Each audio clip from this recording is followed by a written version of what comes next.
E aí galera, beleza? No vídeo de hoje vou mostrar para vocês um veículo que provavelmente eu vou levar para casa, né, assim que passar a virada do ano, provavelmente aí. É um Polo Classic, ano 99, que foi recebido na condição de repasse pelo pessoal aqui da revenda.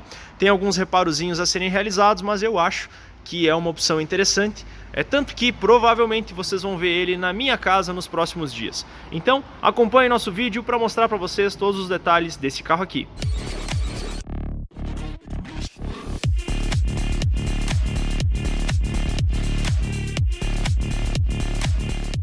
Então vamos lá pessoal, iniciando aqui pela parte externa. Bom, como eu falei para vocês alguns dias atrás no vídeo daquele Polo 2005 Sedan que a gente fez, né?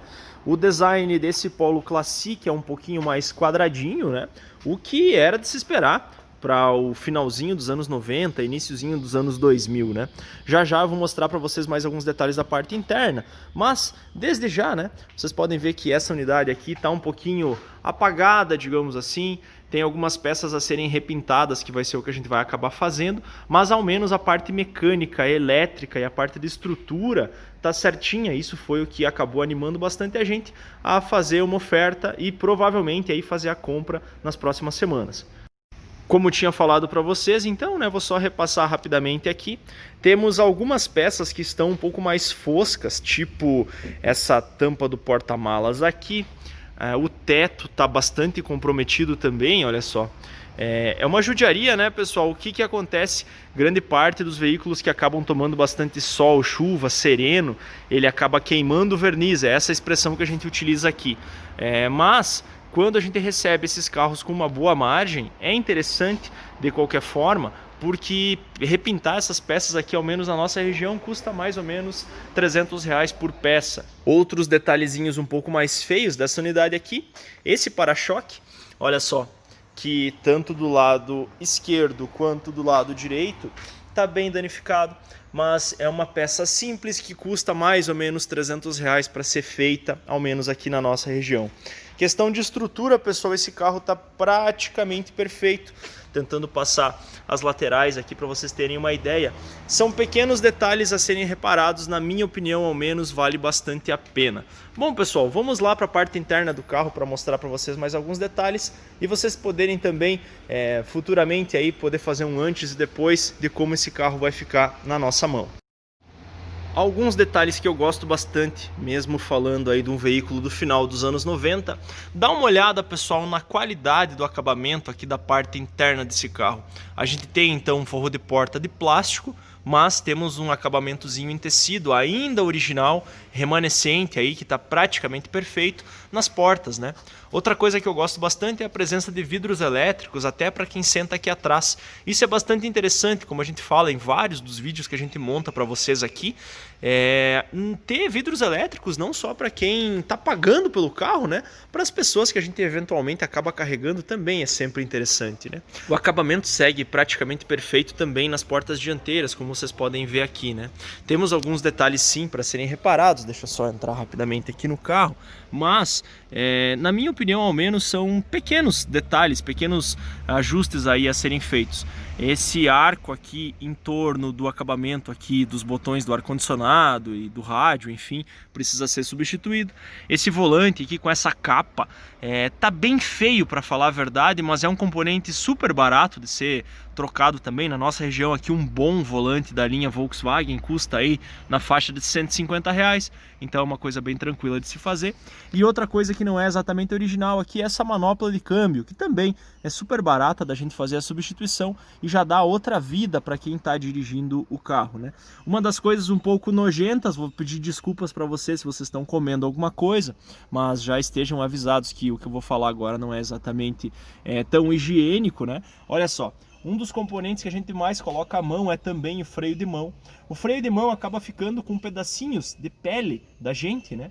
E isso acaba atraindo esse tipo de fungo aqui. Olha só, quando o carro fica bastante tempo parado, é um dos componentes aqui que acaba ficando literalmente verde, né? Por sorte também é simples da gente fazer a desinfecção desses fungos aqui e a própria higienização do carro aqui de uma maneira bastante tranquila. Então é simples a gente poder fazer também a limpeza desse componente aqui. Nem tudo são flores aqui dentro, pessoal, para ser o mais honesto com vocês. Não gosto dos comandos dos vidros aqui na parte central do console. É menos pior, digamos assim, ter os comandos dos vidros aqui numa comparação direta com alguns franceses, tipo o Peugeot 206, que tem os comandos aqui atrás do freio de mão ou na frente do freio de mão, né? Mas de qualquer forma, na minha opinião, não é a configuração ideal. Eu prefiro os vidros nas portas. Mas apesar desse detalhezinho aqui que eu não gosto, eu optei por fazer a compra desse modelo aqui de qualquer forma, principalmente pela questão de preço, a margem que a gente tem para posteriormente, se for o caso, colocar esse veículo aqui para revenda. Vamos lá para a parte da frente do carro, pessoal. Quero falar rapidamente para vocês sobre a parte de motorização, questões relacionadas a números de consumo e também mostrar rapidamente a parte de painel e mais alguns detalhes interessantes aqui para vocês. Então vamos lá, pessoal, mostrando para vocês mais alguns detalhes aqui dessa parte de motorização desse Polo Classic. Uma das coisas que vocês devem perceber é que essa unidade aqui está sem bateria, porque, bom, basicamente a bateria que veio com o carro, ela, como é que eu posso dizer de uma maneira tranquila para vocês? Bom, ela não servia nem para casco. Talvez essa seja a definição melhor aqui para falar para vocês sobre essa questão de bateria. A que veio no carro, pessoal, eu não sei como o pessoal conseguiu chegar até a garagem, para falar bem a verdade. Por sorte aí, a pessoa que levasse esse Polo para casa, de acordo com o meu gerente, ia ganhar uma bateria nova. A parte boa é que eu mesmo vou levar ele para casa, então eu vou ganhar uma bateriazinha nova. Essa é uma notícia boa, né? Não é nada, mas aqui na nossa região uma boa bateria custa na faixa aí de R$250, né? Bom, de outros detalhes aqui para falar para vocês, algumas das coisas que a gente acaba cuidando bastante aqui para saber a respeito da originalidade do carro mesmo, né? A questão do tipo de parafuso utilizado. Peço para vocês que relevem a questão de sujeira, tá? Que a gente não limpou esse carro, ele não foi preparado para revenda, mas a questão de o tipo de parafuso utilizado aqui para prender esse componente aqui, que é esses paralamas, né? Quando o carro é batido, geralmente a gente encontra marcas de chave nesses parafusos, ou mesmo o pessoal utiliza 2 ou 3 parafusos de um tipo, né? E 2, 3 parafusos de outro tipo. No caso aqui nós temos em ambos os lados, olha só, os parafusos são originais, estão bastante sujos sim, mas é isso que a gente esperava de um veículo um pouco mais original, né?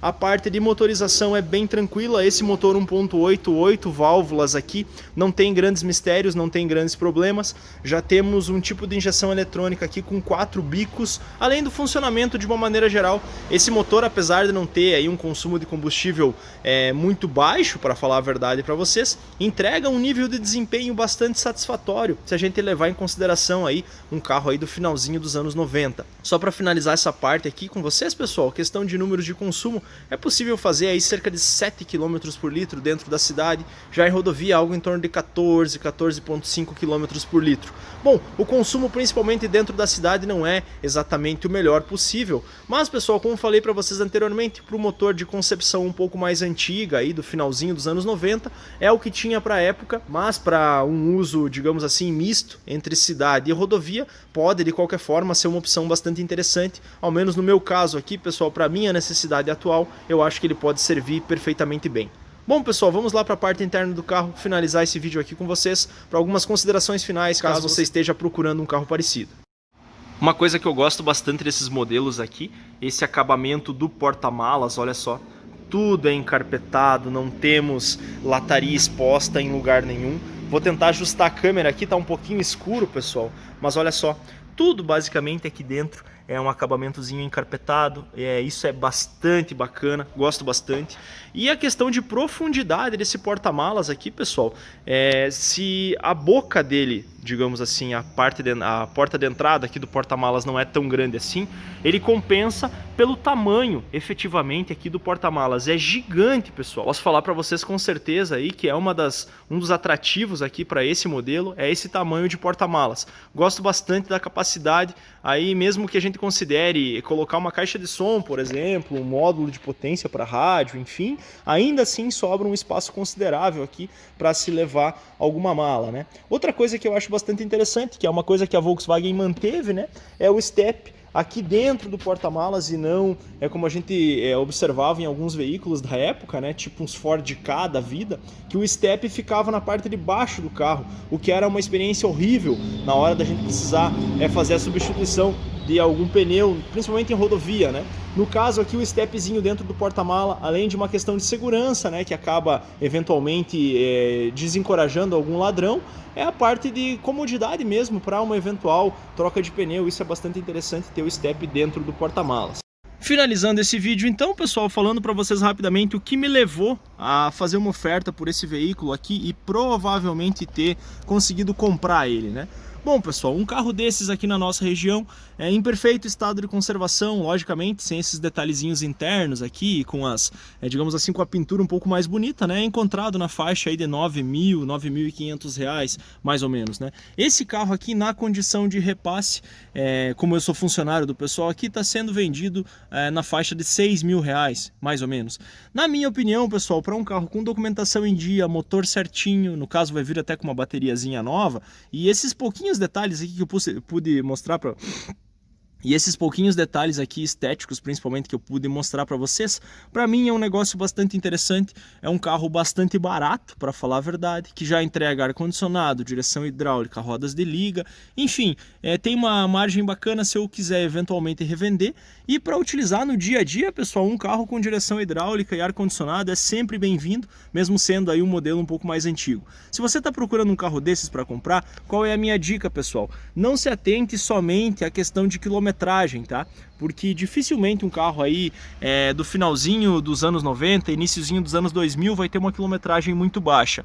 Eu olharia principalmente a questão de suspensão, se ela está em dia, questão de motorização e caixa também, que esses componentes aí acabam levando boa parte do valor de venda do carro ou de compra, enfim, caso você precise fazer alguma manutenção um pouco mais grande. Eu, ao menos, pessoal, prefiro pegar um carro que esteja com essa parte de mecânica e motorização 100%, né, e tem algum detalhezinho na lataria. Esses detalhes que a gente vê, digamos assim, são mais simples da gente reparar, numa comparação direta com algum eventual problema mecânico que pode sair um pouco mais caro, já que esses motores 1.8 têm a sua manutenção um pouquinho mais cara numa comparação direta, aliás, com os motores 1.6, além do consumo de combustível, que é um pouquinho mais alto também, numa comparação direta com os motores 1.6. Vocês devem estar vendo até alguns mosquitinhos aqui dentro desse carro, fazia bastante tempo que ele não era aberto, e eu resolvi rapidamente aqui só mostrar para vocês, um pouco antes da gente fazer a compra, até mesmo para depois, num segundo momento, depois que o carro estiver pronto, a gente poder fazer uma comparação de como esse carro ficou na nossa mão. Beleza, pessoal? Então, se você gosta desse tipo de vídeo feito totalmente de improviso, sem muito roteiro, clique em inscrever-se caso seja novo por aqui, deixe o seu gostei, e como sempre falo para vocês, né, se você tem alguma dúvida, crítica ou sugestão, deixe nos comentários, é sempre interessante interagir com vocês, beleza? Um abraço a todos, obrigado por assistir e até mais!